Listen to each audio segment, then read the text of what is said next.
इन 10 महीनों में महाराष्ट्र के बीड जिले के परली शहर में कोई बदलाव नहीं है। सड़कों पर वैसी ही रफ्तार और गलियों में वैसी ही रौनक।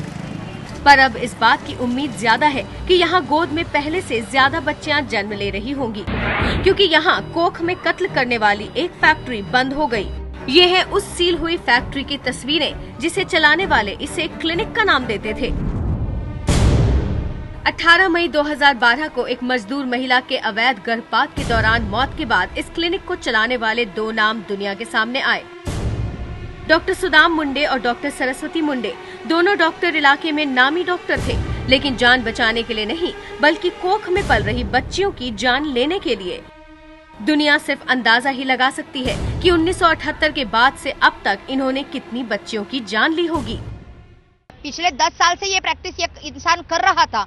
ऐसे पकड़कर भी अगर हम चले तो भी 1 लाख से लेकर 1.5 लाख तक गर्भलिंग का जांच करके, चयन करके, फिर इलीगल अबॉर्शन करके लड़कियों को ये मार रहे हैं। ऐसे हजारों सैकड़ों सुदाम मुंडे हैं। एक सुदाम मुंडे तो है ही, उसका तो हम निषेध करते ही हैं, लेकिन ऐसे सैकड़ों हजारों सुदाम मुंडे सरकार की गलत नीतियों के कारण तैयार हो गए हैं। ये माफिया की तरह काम करते हैं।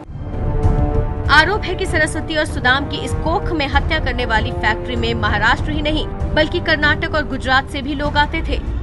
हर गर्भपात का चार्ज 2000 से लेकर 20,000 तक वसूला जाता था। आरोप तो ये भी है कि सरस्वती और सुदाम मिलकर पहले भ्रूण हत्या करते थे और फिर मरे भ्रूण को या तो खेत में जला देते थे या कुत्तों को खिला देते थे। पुलिस ने जांच शुरू की तो उम्मीद जगी कि ये मामला अंत तक पहुंचेगा, लेकिन खुद अदालत पुलिस के तौर तरीकों से हैरान हो गई। पुलिस 9 महीने तक चार्जशीट ही दाखिल नहीं कर पाई। नतीजा ये हुआ कि सरस्वती मुंडे को जमानत मिल गई, जबकि पति सुदाम मुंडे अभी नासिक जेल में ही है। बीड पुलिस एक चार्जशीट लेकर अंबाजोगाई कोर्ट पहुंची जरूर थी, लेकिन कोर्ट ने चार्जशीट को खारिज कर दिया और जांच अधिकारी रामराव गाडेकर को आरोपियों से मिली भगत के कारण सस्पेंड किया।